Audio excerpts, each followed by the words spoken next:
All right, we are back yet once again. Anime continued in our absence, as it turns out. We watched some of it.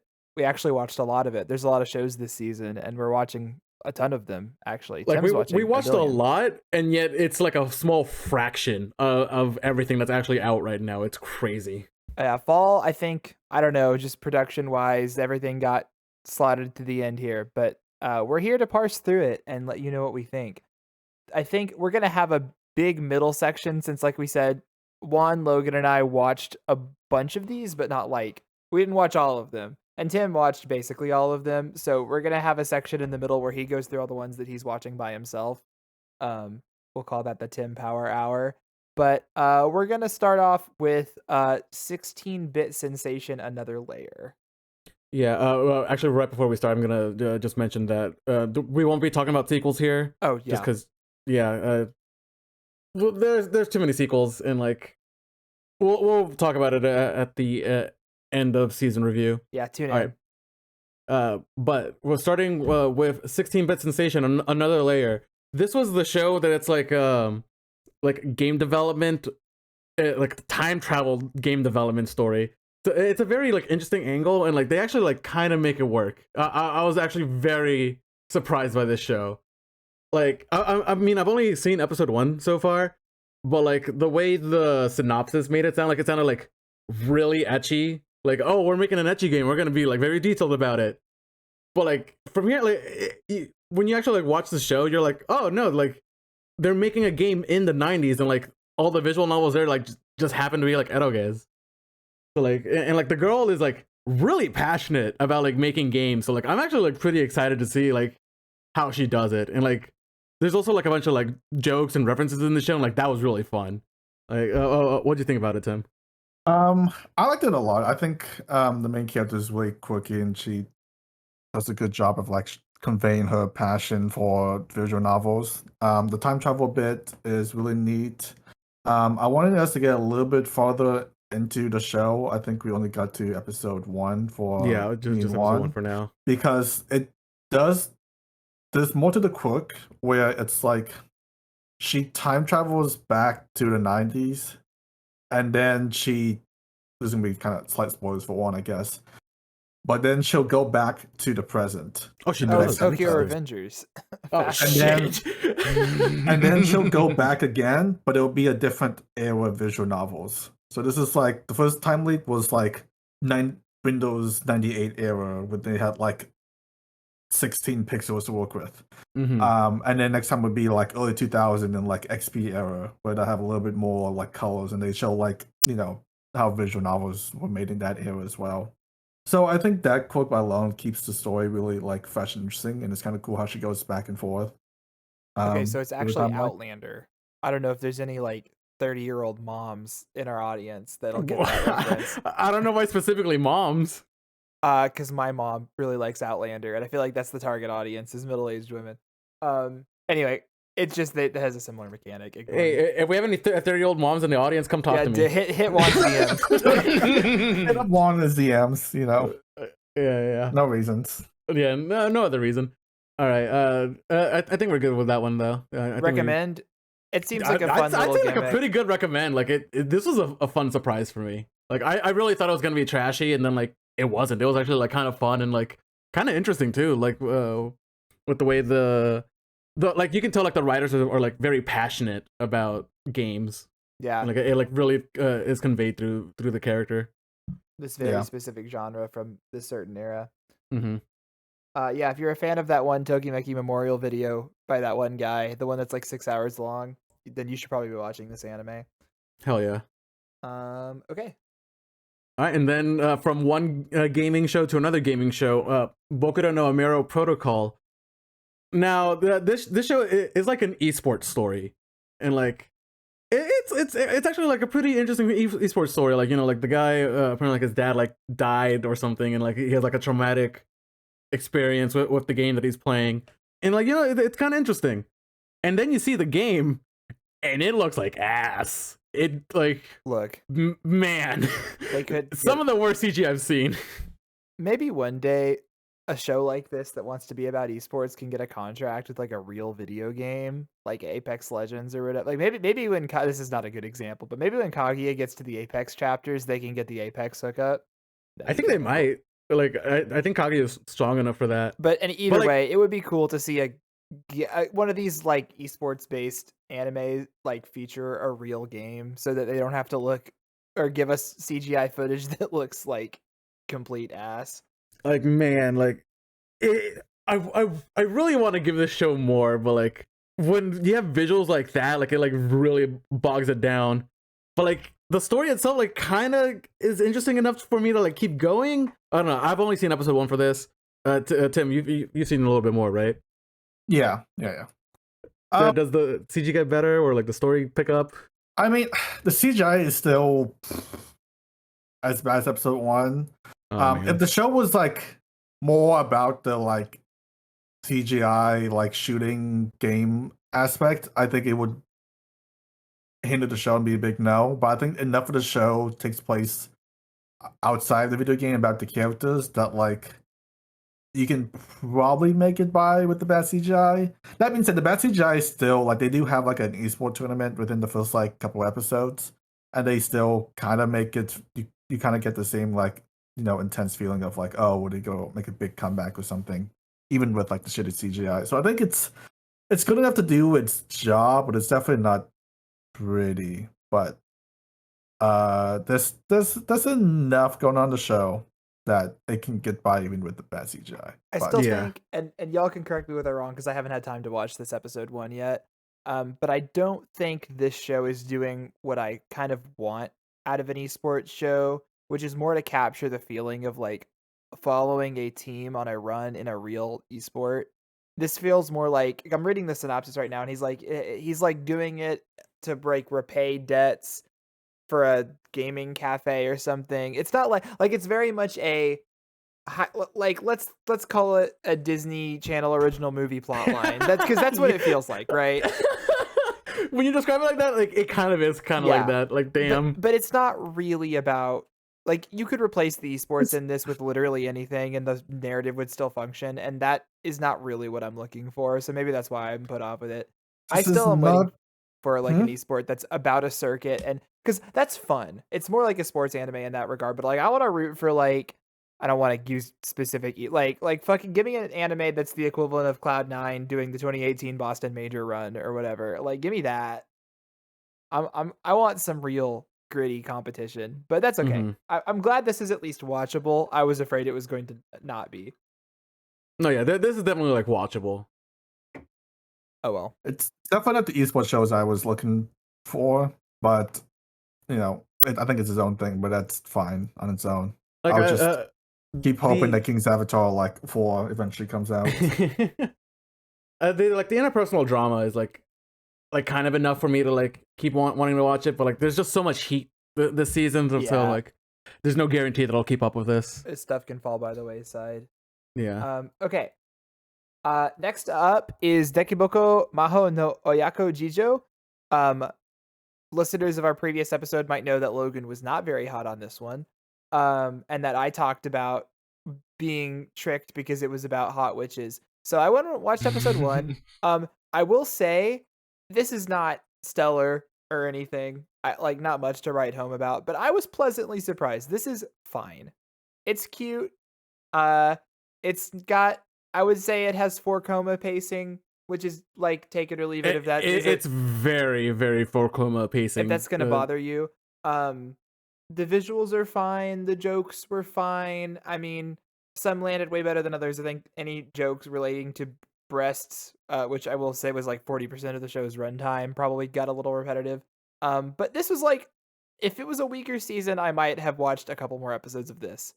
However, or mostly just because I think the world building is like, I wouldn't mind watching the characters like mess around, but I don't know. There wasn't quite enough to grip me in any real way, so I did not watch anymore. But that you could do worse this season. Mm-hmm. That's how I feel about this show. I think like for me, like this feels like the equivalent to like Shiro Seijo from last season, where like the premise is very cute, like the whole show itself is very cute, but like I just feel like nothing's like really gonna happen. And like I've just been too burned out from Shiro Seijo last season, so I'm like, I don't want to risk myself getting hurt again. I'll just leave it at that first episode. Tim, did you watch more than that? Yeah. I came in with like really low expectation. I was thinking it was all going to be like boob jokes and that was it. But like, it was better than I thought. Still not great. There was always like maybe like 1 or 2 jokes, gags each episode that kind of go like a choke on me, which is alright. And then there was always, and they have a couple of like nice like story character moments as well, which was I didn't expect it off from Full show. So there were some surprising things in there that I enjoyed, but it still wasn't really enough to be like, I'm super like into the show or anything like that. Yeah. But it sounds like we all feel about the same, which is that like, you can do better. I like the Phoenix though. That was a good bit. The Phoenix is a good bit. Like, good show. Just too much heat this season. Well, maybe. All right. Next up is a show called Hoshikuzu Telepath. We were pretty hot on this one in the preview, just based on the trailer. I will say that maybe this is not quite blown me away the way I was hoping it would, but this is very nice. This is like a great standard, like cute girls doing cute things slice of life. It is extremely comfy. The girls are very, very nice to each other. You don't have to have Yuri goggles planted on very firmly to see that that's kind of the way that I think the show is trending. They are very touchy-feely with each other. But yeah, it's a cute little premise about this girl who says she's an alien and everyone's kind of like, oh yeah, yep, I guess so. I don't know if she's full of shit. The anime refuses to elaborate if she's full of shit or not. I think it's more fun to believe she is an alien. But it's kind of just about them and like they're building model rockets, they're doing space related things, they're having a good time. It's cute. This like if I'm gonna watch a show that's comfy and cute, like Dekoboko Majo or whatever last episode, I would rather watch a show like this that is just really nailing the aesthetic and nailing the comfy cute vibes and like not trying to rely on gag comedy that just doesn't work very well. So yeah, that's where I'm at with this. Also, let me update my Mal in real time. I am watching this, not planning to watch. Yeah, I feel pretty similar. My immediate thought when watching episode 1 was like, this show seems like the perfect 4chan show. And I mean that like as a compliment. Yeah, I'm sure they like it.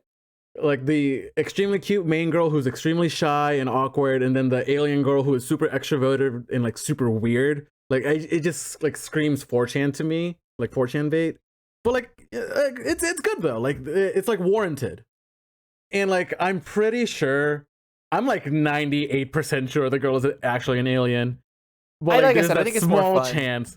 Yeah, that like that 2% of doubt, like it's what like keeps the show like kind of interesting. I don't even know if they're ever going to tell us for sure. Maybe that's fine because I think probably like at the very end of the show they'll tell us, but like I don't think we're gonna get to the end of the show within this one season. I'll admit, and I have a hard time not thinking about this every time we watch this. Just going in this show with the mindset of she is making all of this up is really funny. You're like, really funny. You're like, she's damn, just like, it's so elaborate. Anyway, she's super committed to the bit. Yeah, she's like, oh, my forehead magic powers. Do you have any thoughts, Tim? No, I think you guys nailed it. I really like, it's cute, I think it's we've kind of reached the era of the shy girls now, where all the main girls are shy and they have to overcome, be more confident. And I think, did you guys want to do the first episode? Or you guys We've get seen to like two. the class rep and stuff? Episode 2. We saw the model rocket with the other girl. So I really like, how the other girls around her are kind of like encouraging her up, and it's cute. I like it, Yeah, with the class rep, and then you'll meet the like engineer chick later too, which is, I think they have a really nice cast dynamic. Yeah, which is what you're looking at for these kind of shows. Yeah, this is gonna be like a big recommend if you're a fan of like Iyashike and Yuri. Yeah, I was gonna say if you like Iyashike, cute girls doing cute things, or Yuri. I don't know. If you're a fan of, not my Yuri, your nah, never mind. Work as well as I thought. Okay, there's no good bit here. Let's exit right now. Well, we're exiting from this really cute show into this. Oh god, yeah. Tell us about Kamierabi, Juan. This 5.04, by the way. I don't think. Okay, maybe it is. I'm so conflicted lower about than this show.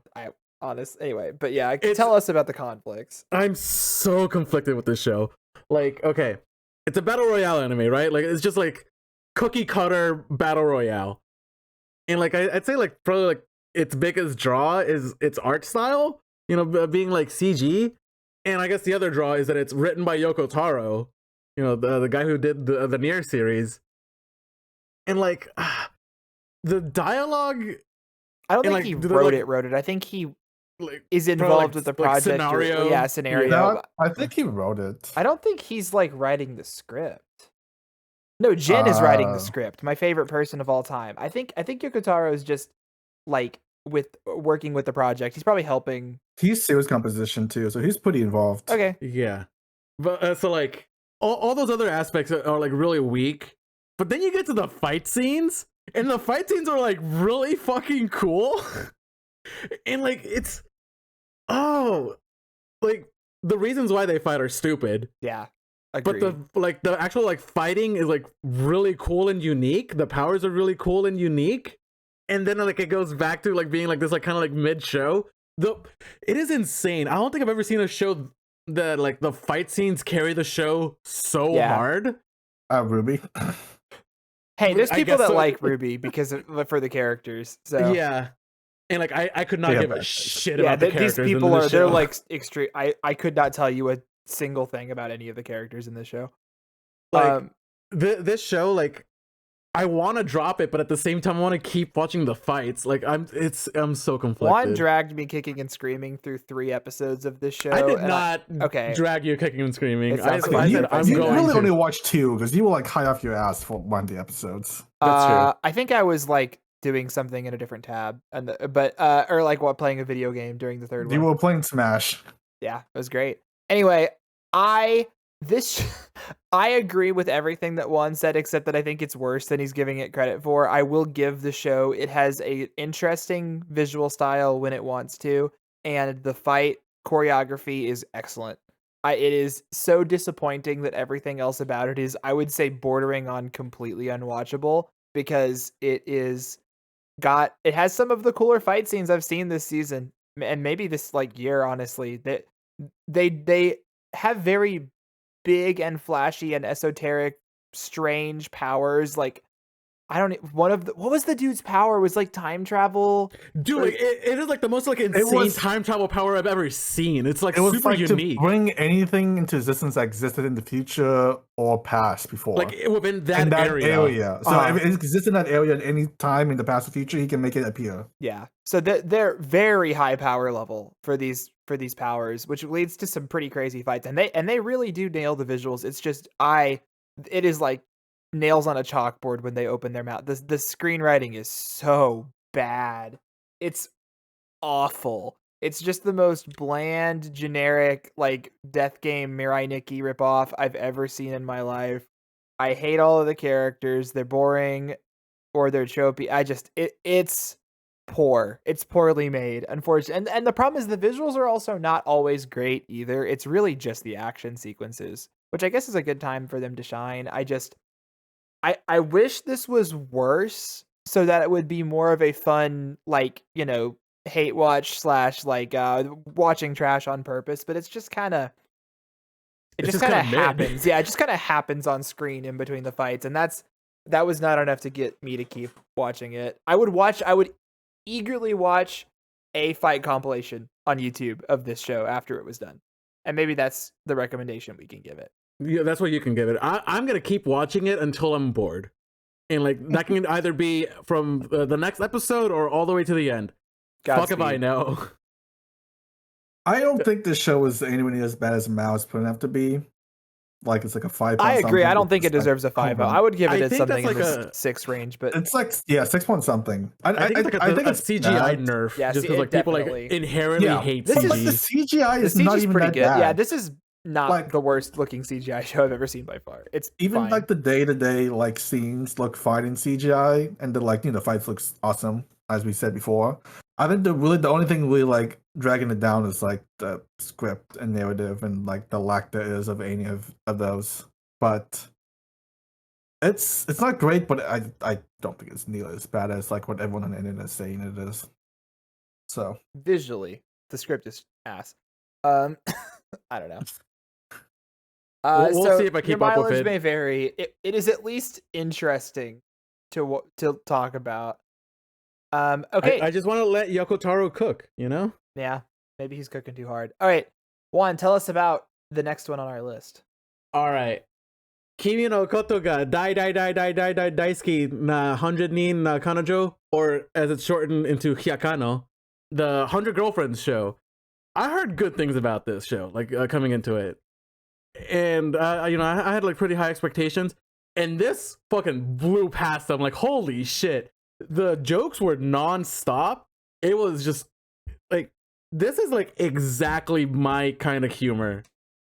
Like, this show is very much like targeted to like the seasoned like harem watchers, and like you recognize the tropes, and like it like perfectly plays with their strengths and weaknesses. Like, it's so cool. And like I think what like really makes this show work is that the protagonist has like actual Riz.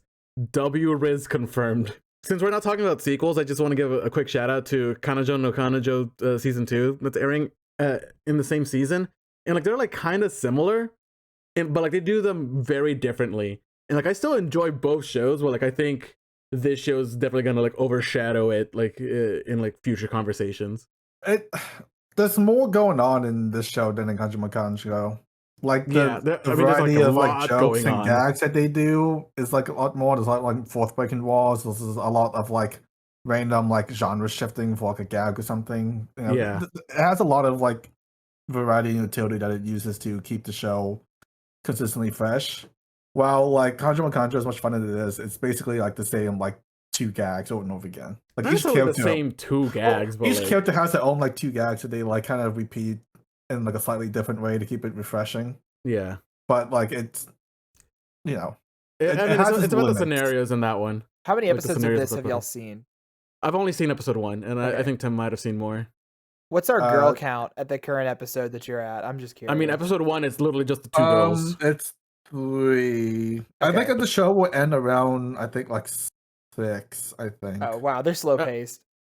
I mean, like the OP and ED only show like 6 girls. Sure. Yeah, I think it will end around Okay. And we probably won't meet like it's 100 girls, Chris. I know. How are you going to introduce 100 girls? Oh, I just didn't know what pace they were at. I had planned to watch this. I know that I really meant to have seen this by this podcast. I will probably have seen it by the end of the show wrap-up review. So I've been convinced to watch this. I've heard it's pretty good.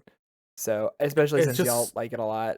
It's so funny. Like, I guess like a small spoiler for Chris. Like there's this one joke where like, you know, he's like talking to the god.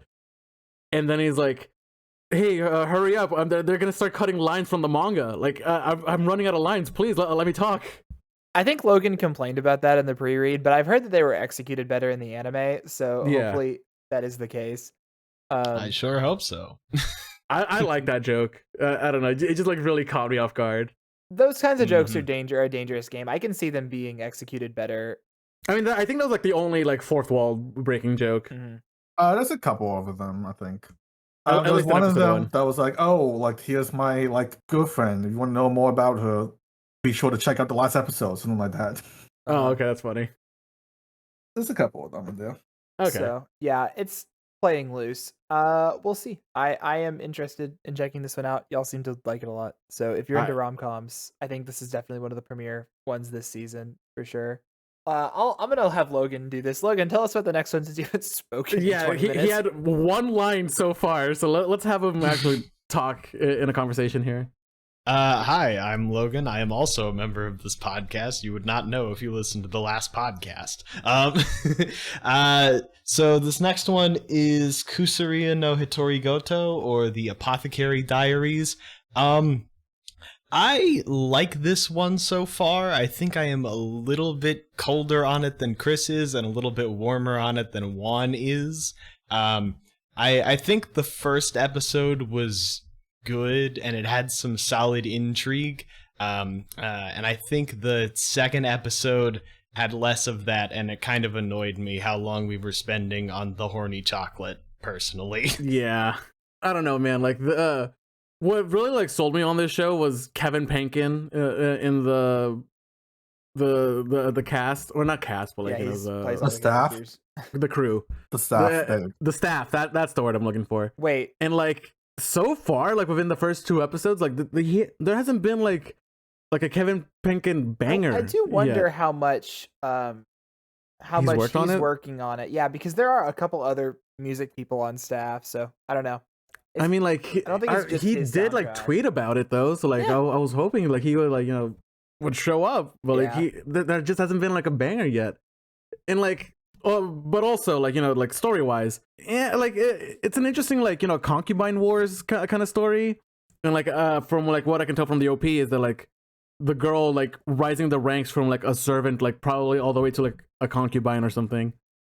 Like it seems interesting, but then there's like these like anime tropes that like kind of like bring it down for me. Like it like just like reminds me that I'm watching an anime and not like a semi-serious story. Like I don't know. Like I know Chris rags on me for like watching ecchi shows and like that's full of anime tropes, but like it's like two kind of different things. You know what I'm saying? Yeah, Like it's it's fair weird. criticism. To me, I think it's just like there's plenty of like Demon Slayer does the same thing. There's plenty of that exact type of like very overtly chibi anime style tropes in Demon Slayer when they're doing the funny bit, and then when the serious bits happen, it just switches back onto serious mode. I think this anime is doing very much the same thing with that, and like I get that being a little bit jarring or annoying, but it's not bothering me at all. For me, I just think that this is an interesting setting. There's a lot of like complex political things going on. I think I like the main character a lot. That's what is my main draw so far. I think she is an interesting main character to have. As someone who is like smart and uh kind of crafty, um a little quirky. She's a little quirky. She's a manic pixie dream girl. Anyway, I don't I'm know very about that, but- excited to see how Quirked she up develops as she Chinese like kind of courtesan. moves in. And I don't know. This has been a little bit of a slower start, but I do like this at least. It's good. It's very well made. Like it's hard to have like any major complaints Mhm. about it. I'm not anywhere close to dropping Yeah. it at this point. I've just I- got a little grievance, I'm kind of close to dropping it. I'm gonna give it till episode 3, and if episode 3 doesn't impress me, then I'm dropping it.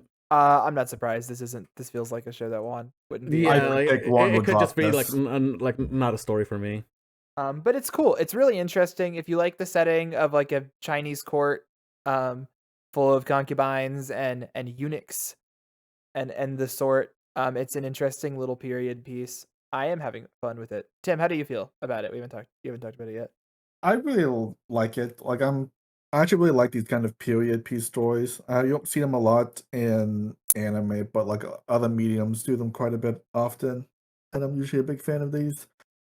I think the last time the anime did that was like the Raven's Palace. I Yeah, think that was a couple I of didn't watch seasons that show, ago. but I heard that was good. It was alright. I think it leaned a little bit too much on like the supernatural element that this one doesn't have. So I think this is already a heads up over it. I don't quite have the same problem with that one as with the tropes. I do guess it says that it is very serious, but there is a lot of like I don't think it's that lighthearted serious. I was just kind that's of, the like- thing. I don't think it's as serious as it wants. there's a lot of like lighthearted comedic like things in in the middle of all of that keeps the show very like lighthearted, fresh. So and I enjoyed it a lot. I also really the music. Yeah, I think It's I been can see fine. that. Yeah, it's been fine. I can see there is no like Kevin Bacon hits, some like Main Abyss kind of thing, but like I wasn't really expecting that from him. Like he's done good stuff, but he's also done like other shows that like I don't think has been really great music wise. Like I want to say like the Shield Hero didn't really have any good bangers of a track. So like I'm not expecting everything he does to be great. Did he work on Tower of God? He did. But that he had did some have- good songs on it. I don't That know. did have some good songs in it. So Yeah. But We'll listen, see. I'm just, yeah. And I also really like the main Seiyugo who's doing the green hair, the green chick. I think she's in a great the main job. character. I mean, it's Aoyuki, isn't it? Yeah, it's Aoyuki. Yeah. She's Oh, great. I mean, she's a classic. Yeah. Hey everybody, this is Chris. I am taking a second to insert in on the episode because when we had recorded this, I think maybe only a couple episodes were out. And I took forever to edit it. So by the time we're talking now, I think there's like 6 or 7 episodes out. I wish we had seen episode 4 when we recorded this. Episode 4, I think, is the episode for me that really set this show apart as something special. Just the entire macro narrative of the girl having to come in and observe what these other handmaidens are doing, the way they're sort of unintentionally abusing their mistress because of their ideas of like beauty standards, but they're actually secretly poisoning her, and then watching her go WWE on their ass is one of the most like satisfying moments in anime I've seen this year, and the show has not stopped. It has only gotten better since then. This current arc with the poisoning and the assassination is peak. This is now one of my favorite shows of the season, and I believe Logan and Tim feel similarly as well. So we're a little medium on it on this episode, but if you're considering, do not skip this show. It rules. All right, now it is time for the Tim Power Hour, where we will go through a bunch of shows, like I think like 15 here on this list, and Tim will go through them as fast as he can. Let's get that timer up on screen, Chris. I don't know. I did not have a timer bit prepared. I could have done it, dude. You had the splits ready, Chris. I know. I should have got the splits. That would have been hilarious. Dude, like, world record. Let's go. My live split up. Okay. Starting off with Atarashii Joushi wa do Tennen. Atarashii Joushi. My new boss is Goofy. Yes, it's basically exactly some Goofy as advertised. I'm pretty sure it was made for all the poor Japanese people working for the abusive boss. It's basically, as the title says, it's like having this like clumsy, awkward boss trying to like be like lighthearted, trying to make the co-hosts feel better, and he messes up and makes mistakes, and we just kind of like feel good about themselves. Kind of cute. That's a really high score, actually. 7. Yeah. This reminds me a lot of like the Cool Boys Cool Doji Danchi. Yeah. The Ice Guy? Ice Guy? No. The Keep It Cool Cool Doji Danchi. Oh, that one. Okay. Play cool guys. Also kind of the same vibe, except it's not like a Kawaii boss, it's like a ensemble cast, but it's kind of the same thing where it's just like kind of like wholesome thing where they kind of make them all. Yeah. If you like pretty boys in suits, I think that's why this was made. I mean, I do like pretty boys in suits, but like I don't know if this show's for me. Anyway, next show. Buta no Liver. It's kind of weird and kind of bad. People have done the quirky isekai thing before, like we've had like vending machines, swords, and whatever. So pig isn't really like out of left field. But when your like protag is like a pig, both like literally and also figuratively, it doesn't work quite as well. He's like he has this like inner thoughts where he like fantasizes about the girls and like all the like talks about how like her succulent thighs are in his mind, and be like here in the audience, and it's just like kind of weird. But maybe people would like that. Anyways, moving on. Dog Signals. Dog Signals is much more like educational, where I think like only the first episode's out so far, and like half the first episode was teaching you like how to properly like take care and walk your dog. Hell yeah. Kind of weird but interesting. I like dogs. Yeah. Goodnight World is the Netflix thing. I've seen all of it at this point. The main character really only knows how to say shitty. That's like half his lines is like saying shitty. It was started off really interesting with there was this whole thing where like one of the characters there wanted him to like escape, not like escape, but like stop being so like sucked into the video game world. And it's like it's worth going out and meeting people and meeting her in real life. And it's kind of this like thing where he's kind of open up to her. And then the show kind of did like a complete 180 where suddenly the world was ending and it kind of spiraled out of control from there. Oh, okay. But, up until then, it was like really nice. I really liked also Yuiaki's character. She was a bit of spot there. Recommend or no? No. No? Just because the second half where it kind of spiraled out of control. I really like where it was kind of going the first half where you had these like shut-ins and you're trying to like get them to open up and like embrace the outside world, which is kind of nice. But then it kind of like I don't know where it went after that. Nah. Hametsu, Kingdom of Runes, dark and gritty. Really, I'm a big sucker for like science versus magic, which is basically what this whole show is about. The old pro tycoon is kind of edgy when he's like everyone's just trying to use him and there's no clear like good side to go with. It's good. It's it's animated really well, kind of fun. Kamoshiran no Kinden Suri. It's detective mystery solving, which like the detective, then the mysteries are kind of like on par of what you would see out of like a Hit Conan. I think the main appeal of the show would be the dynamic of the main two characters, where you have this like super eccentric kind of psycho Sherlock Holmes characters, and then like the pure-hearted like Watson farm around. There's some like weird like the show gets a little bit weird sometimes because it's like weird Geass power that Sherlock has. Does he like tell people to kill themselves? Yeah, so he's a great detective and everything, but his one flaw is after he solves the case, he like uses his like Geass eyes to tell people to kill themselves, and they all kill themselves. It's up to Watson to like stop them from killing themselves. I think we said that one a little too much now. I hope we don't get like demonetized by YouTube or something. And then there's this like weird like detective agency that's supposed to train the best detective in the world, and it's like there's some like weird things going on, but like it's interesting, I guess. Kimi Zero, I feel like this is like a really good ecchi bro show, so I'm kind of sad we didn't pick it up. Which show is this? The Keikenzumi Nakimi 2 Keiken Zero. Did we skip the guy Oh no, I might have my letters wrong. Yeah, they were backwards. Okay, like reversed. I got it. Don't worry. All right, Gyro. All right, I think this is a good ecchi bro show. This is like about version never has girlfriend before, does his best to please his super popular new girlfriend, and he does like nerdy things like plan out like a giant date and stuff for her, and like do a ditty about himself, and she's like taking it all in. There's also like this mommy Chan chick from Winter Girlfriend who tries to like who's his like ex who tries to break him apart. It just kind of sounds like a mess thing that kind of would be up our alley. Konyaku Haki Sabate Reijo something. This is like Shiwa Seijo, but better. It's everything I kind of wanted out of this like kind of cutesy like romance thing, but there's like more romance going on between them, and there's actually some like plot going on. They actually do, stuff is moving on, and it's not just like kind of boring in a church thing. I mean, is it still like a church setting? No. This is the one where it's like it's disgraced the noble Lord. lady, a crash course in naughtiness. Oh, He's feeding her chocolate or whatever. How's the capybara? Does that come up yet?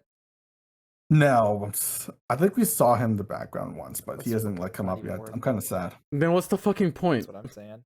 Okay, guys. Megumi no Daigo, it's like this it's a really like grounded tension about like realistic take on like firefighting in Japan, and it kind of I really liked it. We don't really get anything that's kind of like like grounded in reality like this, and I think they did a really good job with like setting up a like exciting hook and with the tension of what it's like to like run into like a burning building and saving people and all that. I actually really liked it. I think a lot of people kind of turn off because it's like it does like the Shonen Jump thing or like the Revengers things where like the first 5 minutes it's like a recap no matter what. But I think it is like a 2 core or something thing.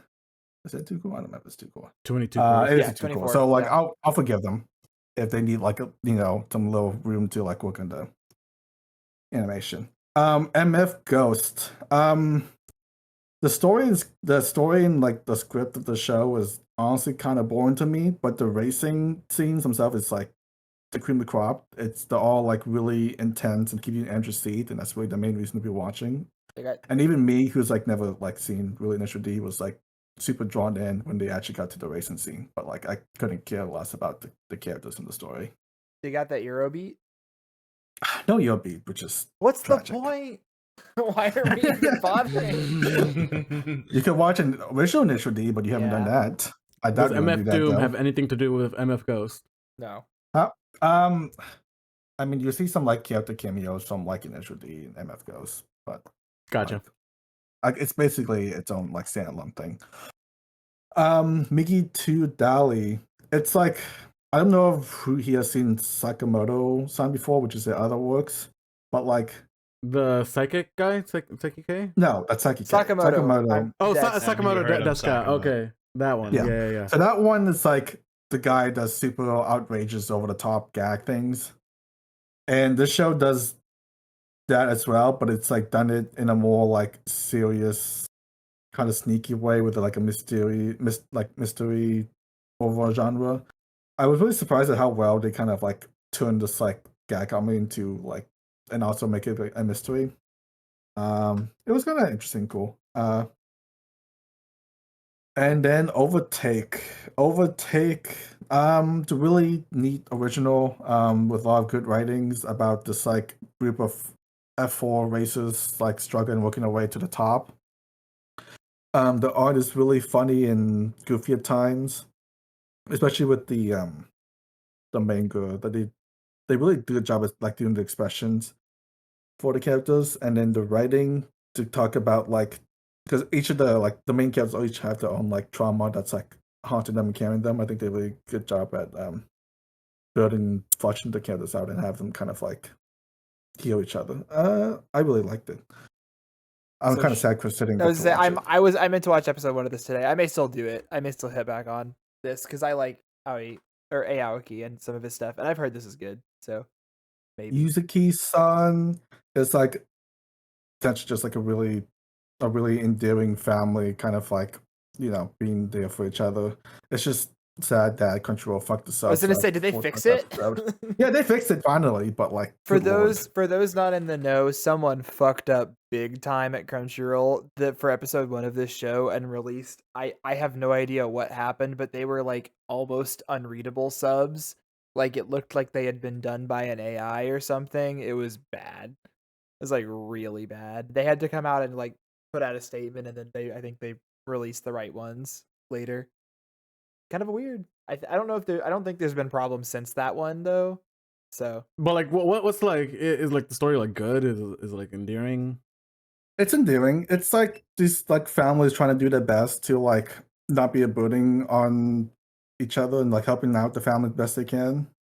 I think like the first episode was like the kid tries to show that he's mature and he takes his younger brother out to like a festival, but then he gets lost, and then like the older brother has to come like save him, and he's like, "Oh, I'm trying to just like help out in the family, so I make new jewelry and stuff like that." It's just like kind of wholesome, kind of cute stuff. Nice. All right, and I think with that's time. All right. New World. Yeah. What's my clock? I don't know. I think it was like about 10 minutes. Yeah, it was good. I mean, like, I think if you did like a backwards long jump, I think you could have like shaved a couple minutes there. Yeah, but, like, you gotta otherwise, work on I that think you did a good. Sure. I think you did a good job though. You can do the Miggy Toe Dolly skip. A lot of time saved there. Actually, like about Miki to Dolly, like I've actually seen that show is probably like the most clips I've seen on TikTok, like out of context, out of any show this season, which is insane to me. That's interesting. Yeah, that is really interesting. Like it, like it's like kind of there to like give me like enough interest to check out the show, but like not enough for me to actually want to do it. I think you could probably check out episode 1 and see if it's like your thing or not. I think that's enough. Like the last clip I saw of it, it was like I think one of the twins like has like a crush on this girl in school, and then like, you know, like just builds up on that. And then it's revealed that the girl he has a crush on is the other twin. I'm like, oh, okay, all right. Anyway, okay, Logan, sure. We're done. We're back on our regularly scheduled programming. Tell us about Pluto. So Pluto is really great. I mean, I said in the pre-read that this was like the ball was in the studio's court. Like the manga, what I'd read of it at the time was fantastic. What I've read of it in the interim has been fantastic. And it was kind of on the studio to give it a production that you know, the story like that deserves. And they've done a really good job. We've only seen the first. Well, Chris, Juan, and I have only seen the first episode so far. I don't know how far along Tim made it. Some of you in the audience may have seen the whole thing. Yeah, it's all out. But, I made it to the end. Oh, you watched the whole thing? God damn. Damn. They're all right. hour-long episodes, so It's crazy. 8-hour-long episodes, so it's extremely long, and we won't get to it until the end of the season. But I'm really happy with how that first episode turned out. I think they did it really well. I can tell you that both Chris and Juan were just kind of silent the entire time. We were watching the second part of that with crap, I'm blanking on his name. What was the robot? Oh, Which one? North Scoosh? number 2. North number Yeah, two. North number 2. The Oh, entire North right. number First 2 one. second, everybody was just quiet, and we were all just kind of watching, and that sometimes is a very bad sign, but this time it was one of those, you were just kind of caught up by the story, and I think they're doing a really good job with this. If this isn't my anime of the season, I'm going to be very surprised. Yeah, it was time for cinema. I think that this production has been in the works for a really long time, and it is clear why. This is incredibly well animated. There is this sort of painterly feel to the way that they handle movement that I think is really cool. You don't really see that anywhere else. It is just exceptional levels of quality, visually, and then on top of that, just gripping, very good storytelling and writing. That entire segment, the fact that they took so much time to ground us in the story of the old composer, and then the robot that came into his life that way, which was all really tangential and not even related to the main plot directly, but they took their time for it with it anyway. It was a brilliant episode 1, and I've heard it only gets better from here, so I'm quite excited. I think that was the whole point. Yeah. Was to build the repertoire between the composer and the robot and really delve Yeah. into each other. Hammer it home. Go ahead. How did we get this far without actually saying what the story is actually about? Because it's it's like a murder mystery with not detectives, with robots. Yeah, and essentially. And then what they were saying, half it spends the first half of the episode establishing that plot, and then the second half it just completely pivots to this other story of the blind composer and his robot butler. Mm-hmm. And you just get so enthralled in that story, and then it ties it back together at the very end. Yeah. And I'm like, fuck, damn, I was really invested in that story. Not to diminish the first half, from what of the manga I've read, and I did not complete my goal of actually finishing it before the show came out, but I'm most of the way through it. But from what I've read, the scene in the manga where Gesicht is comforting the robot wife at the very beginning, that's still one of my favorite scenes in the whole thing, and I think the anime did a great job with it. Yeah, oh yeah, it's very cool. Dude, I just love stories about robots and the true essence of humanity. I'm just a sucker for those kind of stories. This is an insane thing to recommend on an anime podcast. I have a TV show you should watch. It's called Star Trek: The Next Generation. I'm not kidding. Every single time I watch a show like Pluto or that is grappling with robots and humanity, and the questions of what makes robots what makes a human. I'm this has been explored in Star Trek: The Next Generation because it has. They spent a lot of time on it. Well, I mean, didn't technically this come out before Star Trek? No, this came out in 2003. Well, I mean, but this is adapting a story from Astro Boy. Which Yes, is from the Astro 60s. Boy predates Star Trek, and it predates The Next Generation particularly. But this specific version, Pluto, is. More... But it's adapting an arc. Yeah, I don't know how similar But the it story is. has always existed before this manga. Yeah. Beginning to be written. So technically, yes, that's a three thing. yes. Anyway, unrelated. Yeah, I think we all clearly love this, and it's all out. So if you like it, you can just go binge the whole thing. We're gonna kind of pace it out, I think, over the course of the next couple of weeks, and hopefully, it will finish in time for the. That's a very graceful way of saying forget about it for 8 weeks and then binge the entire thing. I'm not gonna let us do that. No. We're definitely gonna do we're gonna start our anime nights with this, with an episode of this, and then move on with our. That's the problem. It's hard to double up though because they're so long. But no, Pluto is phenomenal. I am excited to see where it's going from here. This is just clearly I love anime where you can tell a bunch of people were very passionate about this getting made, and that is what this is. It is extremely well made. Just a stellar production. I don't know if the same can be said for this next show. Tell us about Ragna Crimson, which I believe you were watching at 1.5x speed. Yeah, I mean, the only reason why I was watching it at 1.5 speed is because we were running out of time, Right. and it was a double wide episode, so I'm like, I gotta like shove this down my throat as fast as I can. This show, extremely edgy. Like I don't think I've seen a show this edgy like in a while, and like that was like kind of a bit of a turnoff at first, but by the end of it, like I was actually like kind of invested in the story. It's very much like a power fantasy show, because like the main character, he has like this like curse of always getting of like everyone around him being killed by dragons, so he just has this like big hatred for dragons. And then like he finds this little girl, and like she's also she's like this like extremely skilled dragon killer, and then he has these visions of like her dying, and he's like, fuck no, my curse is gonna activate again, I know it. And then he gets possessed by his future self, who has like attained the skills of being like the best dragon killer in the world. Oh, shit. And he's like, all right, now I can I'll finally be strong enough to be able to handle the dragons on my own, and that way I can protect everyone instead of letting everyone die around me. And like that's like kind of cool. I can absolutely see people like disregarding this, but like apparently it's like one of the highest rated shows on Mal right now, so like I understand the appeal as well. No, it's not. It's got a 7.54. Like it's not like I guess not necessarily highest rated, but like most popular. It's got okay. Oh, sure. It's one of the highest up there. Like you're not cutting the sequels. It's like top 10, top 5, like in popularity wise. Yeah, I will admit it's pretty high up there for like the kind of show this is. I'll admit the trailer and the premise didn't necessarily do a great job at convincing me that it was great. I don't know, but I like this is probably solid. That's how I felt about it before too.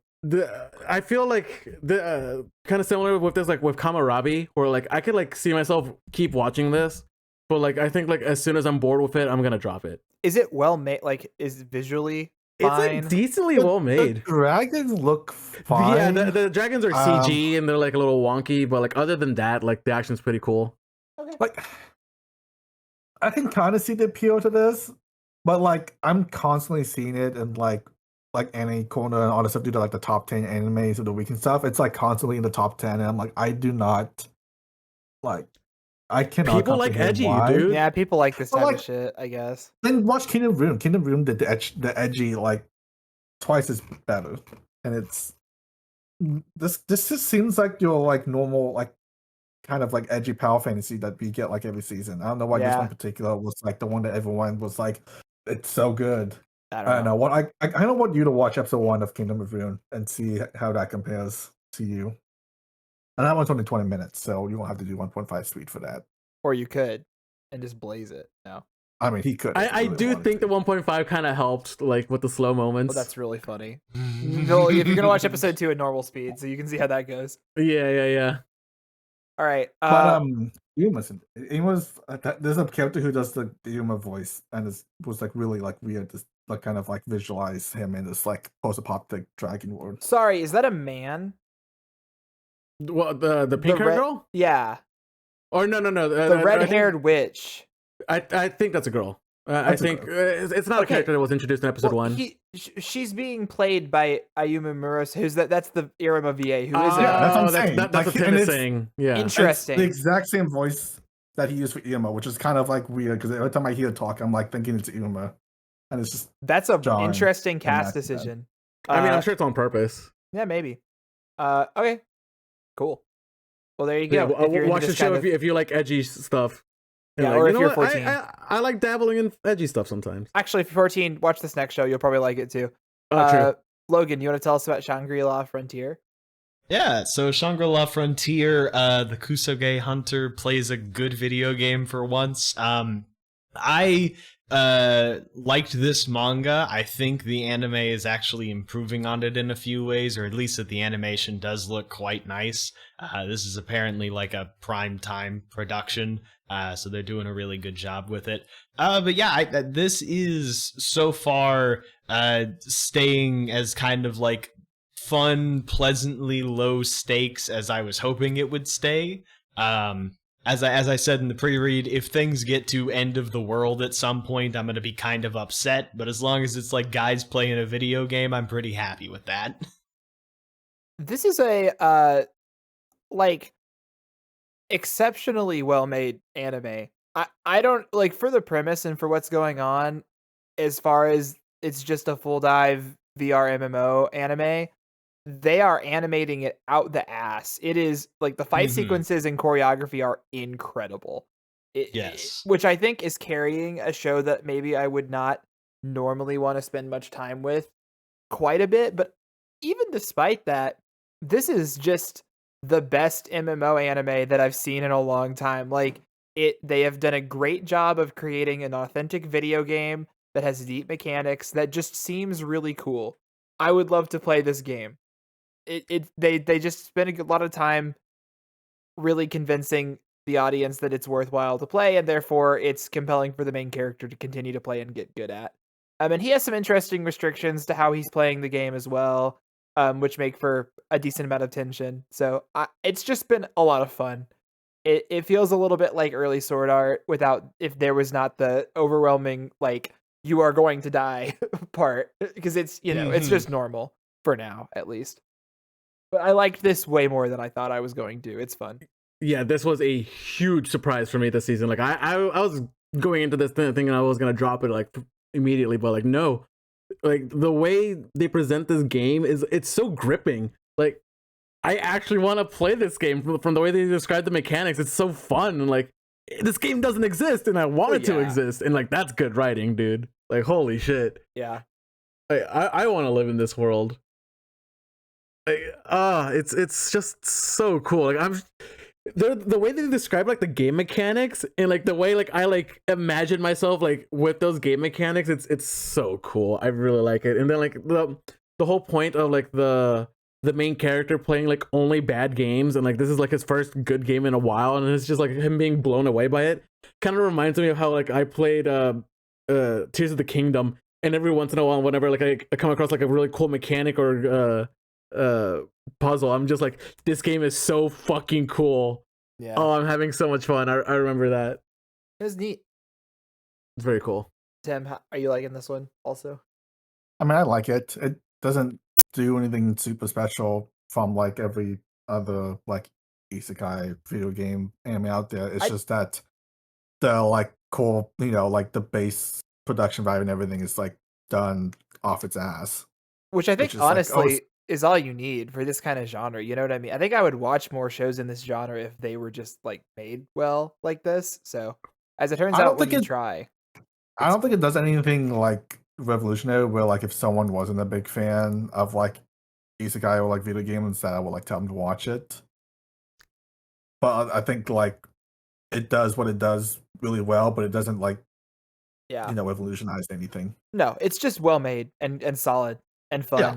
It's just a good time. I would say if you are a fan, if you watched Sword Art Online originally and were like really into the world and the mechanics of Sword Art, which I think is something that the early season does pretty well, of like getting you accustomed into how all that works. I think this show can scratch a very similar itch, and also has the benefit of not being Sword Art Online, which to me is a great one.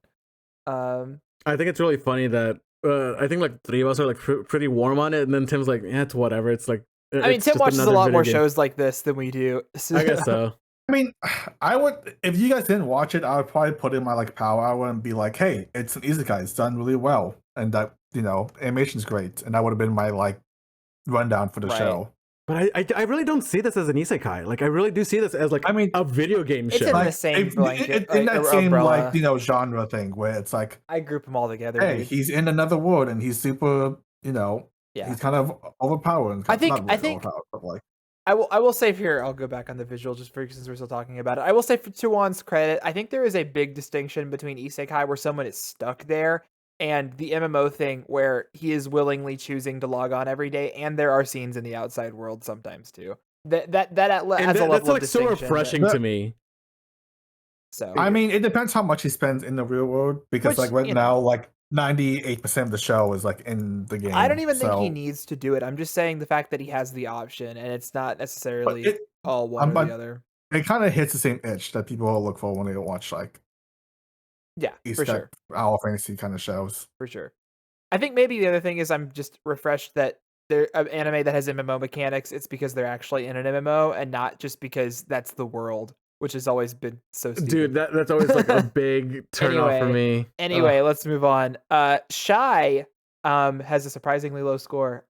Is a Bastards. cute anime about superheroes. Every country has a representative that has superpowers, and Japan's is a girl named Shy, who is Shy. I know. Who would have thunk it? So the bulk of the anime that I think we've seen 3 episodes, two or Only three. two. 2. Okay. The Did bulk you of meet Star yet? no. So she's Okay. pretty new, and in the first episode, she saves some kids from a roller coaster that's breaking down, and in the process, injures one of the girls that she saves, who's fine, right? But Shy feels a lot of guilt about that, and then the girl transfers into her class, and so she's confronted directly, sort of by the consequences of her actions, even if the girl doesn't resent her for what happened at all. And I think that the show is choosing in a sort of like Precure / other magical girl type shows where it's focusing on the emotions of people. Like, so the girl, there is some kind of villain who is infecting people, and then it amplifies their emotions and turns them into crystal monsters or something, and then Shy has to fight them and fix them with the power of love. And so it's using that to explore the characters' backstories and to go into their trauma, and it's surprisingly nuanced. I actually quite liked how it was resolved. It's just neat. It's a neat premise. It's got good character writing. Pretty solid chops. The visuals are nice. I've been enjoying this show quite a bit. It's nice. Yeah, this show is basically just My Hero Academia. I know No, Chris was saying it's not. I'd say similar. How is it? Other than the superheroes, It is nothing like My Hero there's Academia. Do not listen to one. Yeah, I mean, like, I guess, like, not like everyone is born with powers, but like, anyway, I know Chris, like, he has it like a little bit warmer on him just because like it has like the Yuri elements to it. I mean, yeah, that too. I didn't even mention that. I just like it for its premise. But yeah, I don't know what I was going with that, but like the animation, it's surprisingly like really good. Like there's like some scenes here and there that like really pop off, and that was really cool. Like this show, it's really good. It has a lot of potential, but like as of like right now, like it's not like in that like upper echelon for me, but it's still like really good. Like people should definitely be watching this show, and like it should not be that low on Mal right now. yeah. How about the others? Logan? I think it's doing a good job with a manga that I thought was good. And I hate that somebody said that the villain kind of looked like a SpongeBob Yajinka. Oh, yeah, my God, I totally forgot about that. Wait, what? That was said a joke we made when we were watching it. The main guy, the main villain, looks like if SpongeBob was an anime boy. Like he has like he's like short blonde hair and he has the freckles and like Yeah. he just looks like someone on DeviantArt drew anime boy SpongeBob, and it's really funny to me. And now he's evil and turning. He's Yeah, he's a hypnotizing yandere, people. you know. Like he's like, I'll show Evil you like anime Krabby voice Patty Squidward. SpongeBob RP. Either way, I would say this is absolutely in the underrated gem tier for this season because I feel like probably not as many people are watching it as they should. But I am enjoying it and I'm excited to watch more. Tim, you got any thoughts past episode 2? I mean, I think I only saw like episode 3 or something. Okay, I don't have much more to add to you. Cool. It's It's good. Check it out. Okay. Oh, now we got a big one. Logan, you want to talk to us about Frieren? I thought you were talking to us. Oh my about Well, I god! mean, he I just took said Shy from shy. you. So one can, anyone can, someone can. I don't care. But Logan was supposed to do Shy. Yeah, but Chris stole it. Logan, Damn. go. Okay, yeah, so no Frieren. There's like 6 episodes out now. Yeah, I think that it's been really good so far. Somebody else go. Really? Say something, please. Wow. I don't. Okay, I mean, Okay, here's what I wanted to say about Sousou no Frieren. I have never seen such like an emotional show. Like from episode 1, you could like really tell this is like a very special anime. Yeah. Like There's a lot of like emotional like, nuances that goes on that like in the little moments that like carry a lot of like weight behind them. And Like, really hits. it really does. Like me and Chris, like whenever we like watch shows, like me and him, like we like banter and like we just talk a lot. That show, like the episode For 1, the premiere, yeah. For the most of it, we were just silent. We were just so enthralled in this show. Like, it was gripping. Premieres in episode 1 or premieres in like the first 4 episodes? Oh, we watched it episode to episode, not in the batch. Yeah. Yeah. So but like just episode 1. Like, man, I've never been like so enthralled in a show. Other than Pluto that we watched earlier too. We watched today, yeah. So like having like 2 shows like back to back like this in the same season, fuck, dude. Like I was gonna say it's. I was gonna make a bunch of hyperbolic comments about Frieren, and then we watched episode 1 of Pluto, and so now I have to scale that back a little bit. So we'll see, because they're very different. But I have. It is rare to have an anime that is like as well constructed and made and written as Frieren. It is kind of firing on all cylinders in every way possible. That like they just, I guess the team was like, this is a great manga and we need to do it justice, and so they sat down and they got to work. The writing in this it's phenomenal. It has been poignant, it has been sad and melancholic and reflective in all like of the best ways possible. I think that the narrative has been doing a great job of kind of showcasing what it must be like to be Frieren, while also slowly characterizing her. Even in the parts that we've seen so far, she has grown so much as a person and as an individual. I think you could probably take the movie that premiered. That was the first 4 or 5 episodes, I think. First 4, yeah. That just makes like a fucking excellent fantasy movie by itself. And then we just are lucky enough that it gets to continue on, and there are more episodes of it. This is one of the best shows I've seen this year, easily. And I would say things more hyperbolic than that if Pluto wasn't also airing right now. It's just not fair that we're getting 2 basically like masterclass tier anime productions that have been in production for years. So here we are. Like Madhouse has clearly been cooking this one up. They haven't really made much that is like good since they did Sunny Boy, right? Yeah, I would say Sunny Boy. I would say since Sunny Boy they haven't really done that much. So I never have been more thankful that this is a 2-core show and that it can't count for this year, like in our personal anime awards that we do. Because like, man, it would really fuck up everything. Yeah, for me, it would make anime of the year a little tricky. Yeah. So just for context, the way we do shows, if a show starts in fall and then concludes in the winter season, we go by the season they conclude in. So this will be eligible for our next year anime awards, which means I don't have to worry about this until January of 2025.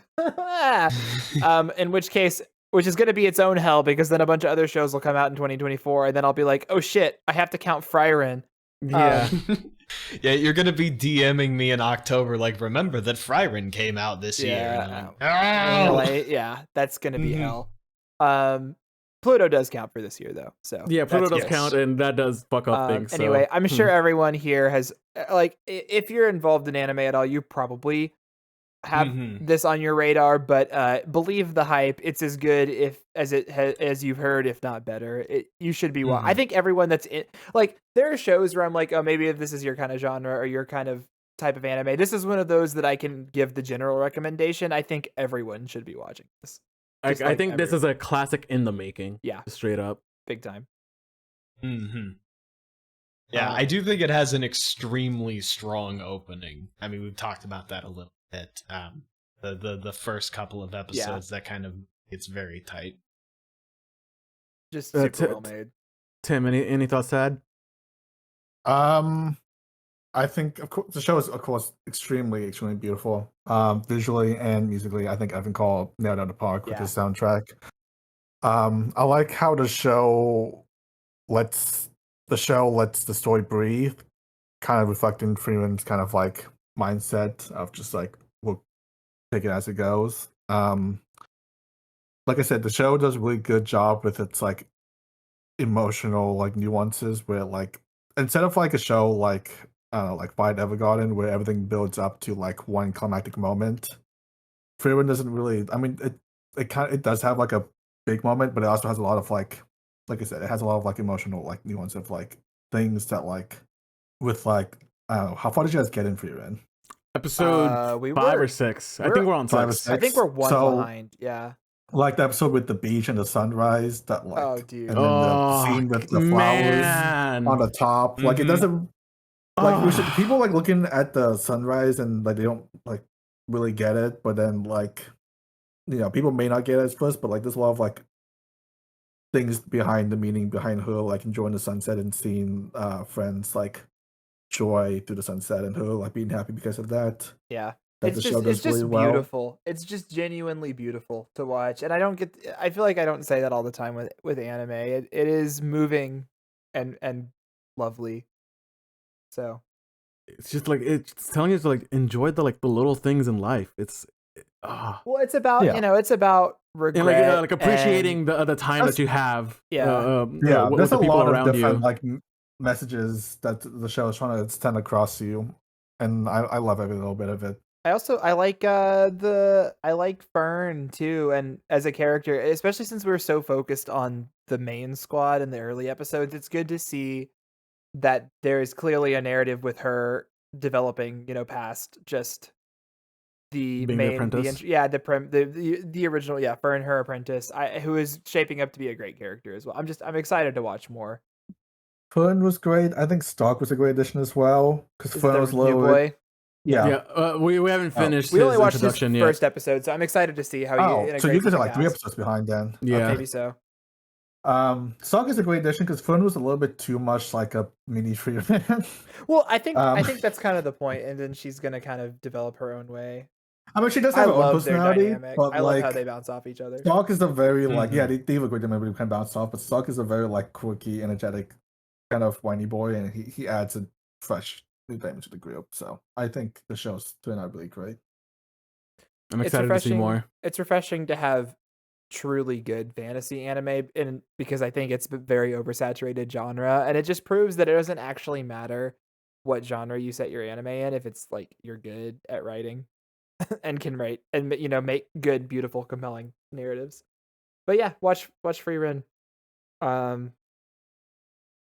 All right, Okay. next up, we got Tearmoon Teikoku Monogatari Dantodai Kara Hajimaru. Yeah.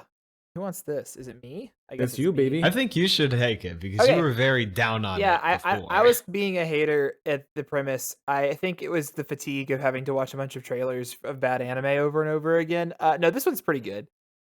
So what gets me about this anime is that it chooses to have a cold open of about 5 minutes of a deeply serious story about the queen, the disposed, as essentially like French queen, who is about to be executed, by That's why we the actually met. revolution, the French revolutionaries or whatever. Her last moments, all of her regrets in life as it's all crumbling down around her. It is very dark. And then it cuts back, and then she wakes up and she's a kid again and is like, oh, that was a scary dream. And then she sees her diary that's got blood all over it, and so it really happened. The tone shift is immediate, but it's just it was for such a silly anime. The choice to be so serious at the beginning, as a joke almost is good. It was a good bit. And so what actually this show ends up being about is we get to watch this little aristocrat French princess girl or whatever, basically learn how to be nice to people, and become a better person despite herself and despite her own, tendencies. And she's still kind of struggling with it, but I think at least in episode 1, which is what we watched, there was enough compelling stuff there. I think that her relationship with the maid was cute. And I also think she's going to fix her country's economy. So we'll see if she's good at that too. It's just there have been other shows that have similar premises to this that I don't think were executed quite as well, but this was pretty good. I'm excited to watch more of this one, at least. We haven't gotten a chance because Mark's been busy, but yeah, I like this. Yeah, as far as a secret Kino show, which is to say a show that Juan isn't watching, this one is pretty nice. I'm enjoying it so far. Like Chris said, the juxtaposition between the like really brutal first 5 minutes and the mostly goofy remaining 15 minutes is really funny when it happens. I think that this is like I was what's it called? I actually kind of liked Baccarina. I forget what the show is actually named. The villainous show that started the villainous show that started all of this. But I think that this like it works in a different way because in Katarina never really actually had to try to be like a nice person who wasn't gonna get killed in the future. And it seems like the main character of this one is going to have at least a little bit more trouble getting to that point. So that's kind of interesting. And so I'm looking forward to watching more of this. This isn't like an extreme high spot of the season, but I like it so far. Yeah, very much in the pleasant surprise category. It's genuinely pretty funny, and I think that there is room for growth in the narrative that I was not expecting, and I think that is what is the most compelling to me. Is that I think that like there is a clear narrative and there's a lot of places it can go. So that's exciting because a lot of these comedy anime they might not always like they get bogged down with gags and don't want to like develop their story. But I think this one has like wings basically. Tim, did you like this as much as we did? I'm nearly as warm as you are with this show, but like it's a really like quirky, crazy, kind of fun show to watch. Where she's kind of like BSing her way through and making everyone admire her in the process, thinking she's some goddess sent behind when she's just trying to like save her ass. You know, it's fun. I'm definitely liking it, but I don't never do like a hard rec or anything for it. Yeah, this is just after episode 1, so we need to watch more. But I think it's fun. If you're looking for this kind of like redemption arc situation. Okay. Next up is Undead Unluck. Juan, tell us about this one. All right. Undead Unluck. This was probably my most anticipated show of the season, being the shonen head of the group. I've heard nothing but good things about it, minus the rapey beginnings. But, I think they toned it down on the anime a little bit. I was going to say, it was way less bad than I thought it was going to be. Yeah. No, I think they toned it down for the anime, which is good. And now that like I actually watched like this is solid. This is a very solid show. I think my expectations were like just like a little too high, but like it's still good. Like I still very much enjoyed myself. I'm actually like still a little confused on how the power system works, but I'm sure I'll catch on like after a couple more episodes. Like it's not necessarily like top 3 material for me, for the season, but like it's a must watch for like any other shonen head in the audience. Like it's just good. And that OP, David Productions does such a good job of OPs. This is pretty great.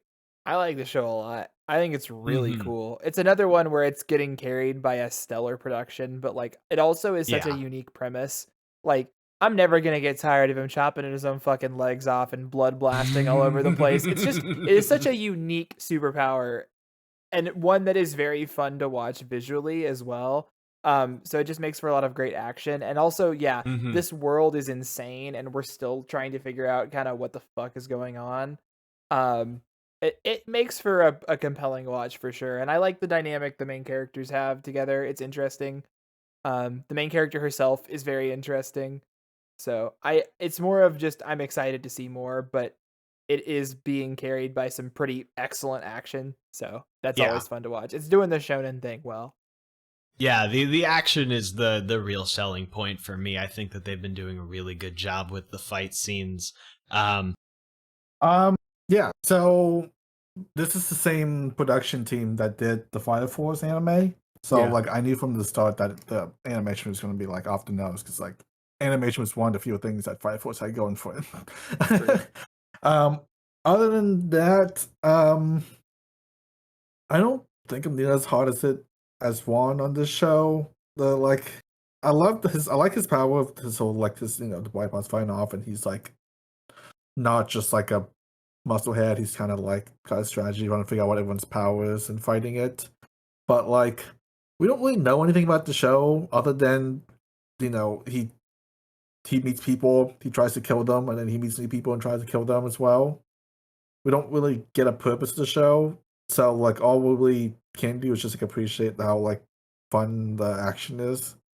But like I want a little bit more than that, We're getting there. Yeah, and like It's a I drip definitely want to feed. know like Yeah. what's going on in this world, because like I think like right now we're trying to like get into like this like a group of like high ranking assassins or something like that. Yeah.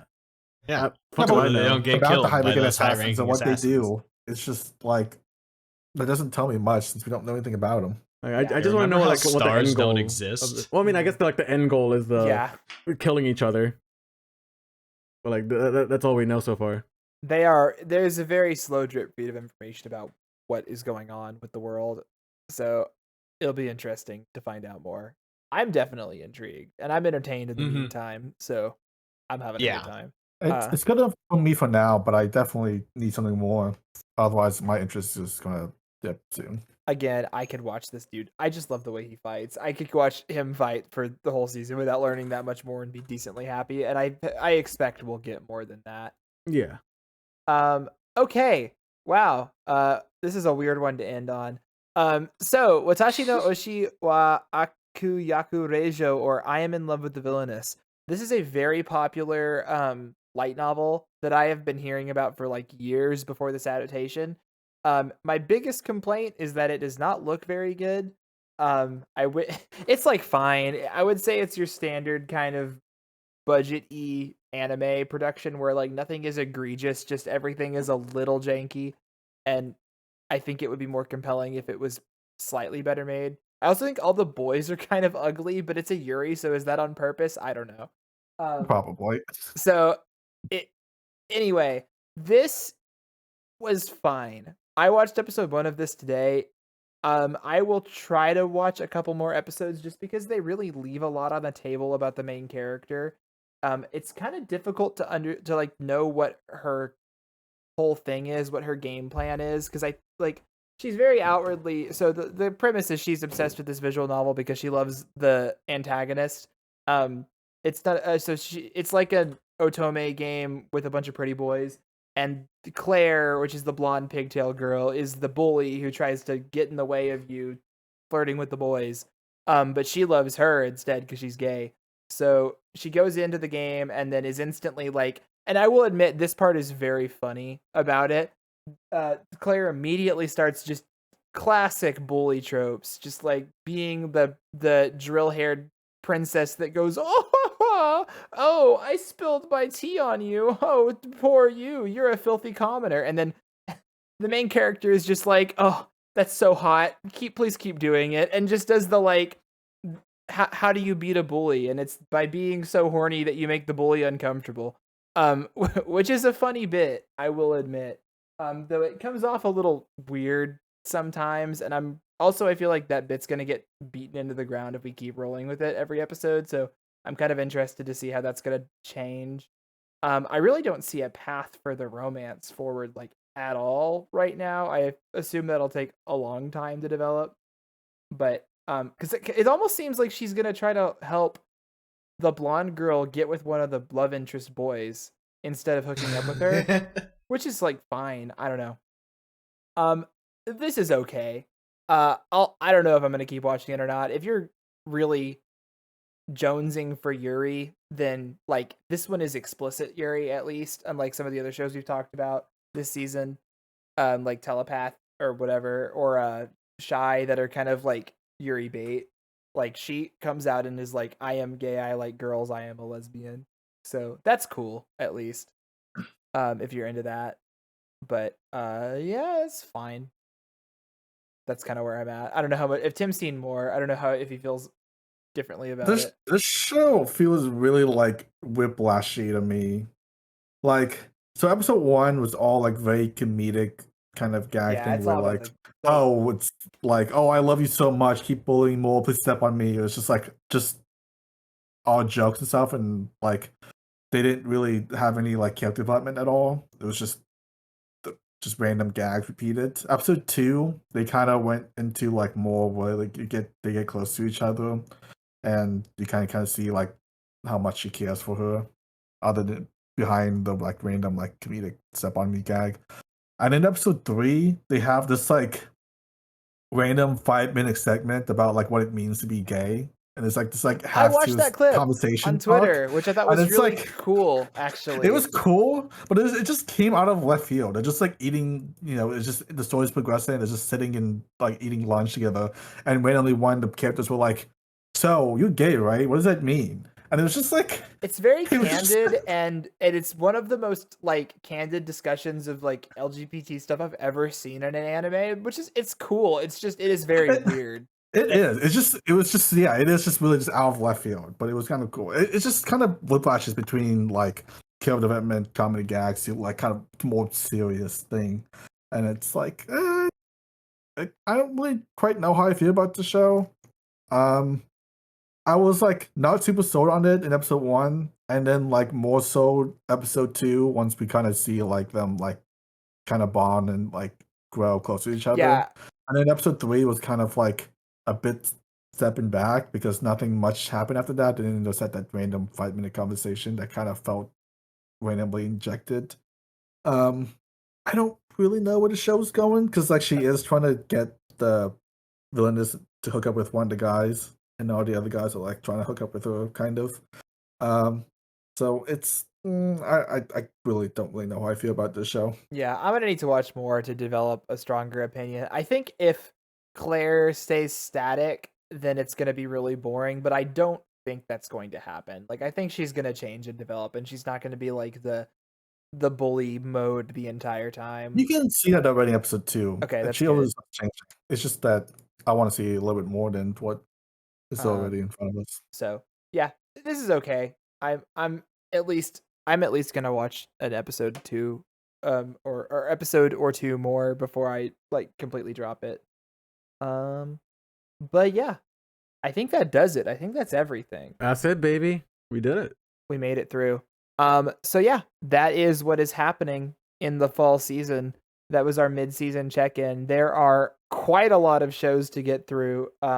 Plenty to watch if you're interested. Honestly, a lot of it's great, and we didn't even talk about the sequels. And there's a lot of very good sequels. And the sequels are really good right now too. Yeah, like the sequels include such indie hits as Spy Family and Jujutsu Kaisen. So we're eating there as well. I'm kind of sad we didn't get Temple Spy Family. We can talk about it for like briefly here. It's great. We're about to have the cruise ship arc. I'm a little disappointed with it so far. Really? And you're I back. think we're getting like half episode like filler like that's just where we are in the manga. I promise you you the were arc. hyping this season up and be like, oh, this is gonna be the best arcs ever. The next and arc, then like instantly you the first didn't like when Yor got shot. That is a great chapter. there was some good gags, the but like Bond half of them chapter is really good too. I don't know. Whatever. half of them is half of good, but like you were hyping up to be like one of the best thing coming up, and then we're like 4 episodes in, and I haven't been sold yet. I disagree with Tim. This has been fun. I've been enjoying the season a lot. So good, and it's the next one. I promise you'll like that one more. It has a lot more. Spy Family is at its best when it's being a little bit more serious with the stakes, and this is going to be the highest stakes the show has had yet, so it'll be exciting. Anyway, enough sequel talk. We'll check back in on all of that at the end of season. Do we want to do top 3? Yeah. Let's do our sequels top included threes. or no sequels included? No sequels. Just the new stuff. Yeah. Out of the new stuff, I'd say for sure, Sousou no Frieren. Like that is it is a certified hood classic. Everyone should be watching this show. Hyakkano, surprisingly enough, like I think it is one of the most fun shows I've seen all year. Honestly, it's so fun. Mm-hmm. And I think just to like mix it up, because like I think everyone else is gonna say Pluto. I'm gonna say Shangri-La Frontier, just because like of how much of a surprise this was for me, of like being like a really fun MMO video game show. Like I'm just having a lot of fun with it. Yeah. Yeah, I'm realizing all of us are maybe going to say the same shows, so I'm going to try to mix it up just a little bit more. I'm going to put Frieren and Pluto in the same tier at number 1 True. to make room and just kind of clump them together. And then aside from that, I am going to go ahead and say Undead Unluck, which I think I might even be liking a little bit more than Juan right now. And then I'll go ahead and say Kusuriya no Hitorigoto. I'm interested to see more of that show, and I think it looks pretty cool. Logan? All right. I'm not going to merge anything together because I'm not a coward. I'm going to put Pluto at number 1, and I'm going to put Frieren at number 2 for all the reasons that we've been talking about. And I think for number 3, I'm going to very tentatively put Shy. Because I've been enjoying that so far, and I think it's been a solid adaptation, and also because I don't think anybody else is going to say it. Fair. Wow. Top 3 stacked, hard to do. Yeah. Mm-hmm. Number 1 for me would be Frieren for sure. Number 2, I've already finished it, but whatever. I'm gonna give it to Pluto. And then 3 would be Daisuke. Okay. Yeah. Which hopefully I'll have seen by the next episode. All right. That does it for our mid-season check-in. I think the next one will be the winter preview, probably. Are we gonna do that before the Yeah, annual that'll awards? probably come out before the fall wrap-up. That's how we had this one, because the That's how it preview's always already is. out. Yeah, the preview's Yeah. already out, and the other one is next. So, all right. Thanks for stopping by. Hope you guys are enjoying these shows. Let us know in the comments if you're watching any of them. And we'll see you guys next time. Later.